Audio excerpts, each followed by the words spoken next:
এটা bowling green park, new York সিটির প্রথম পার্ক। সামারের সময় প্রচুর ফুল ফোটে।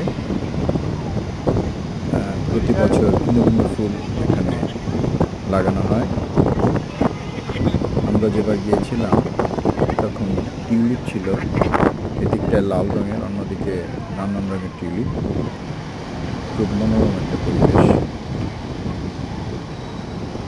এবং এটা লোয়ার ম্যানহাটনে, ডাউনটাউনে দেখে আসতে পারেন। এটা স্ট্যাটেন আইল্যান্ডে যাওয়ার যে ফেরি এবং স্ট্যাচু অফ লিবার্টিতে যাওয়ার যে ফেরি তার খুব কাছে চার্জিং,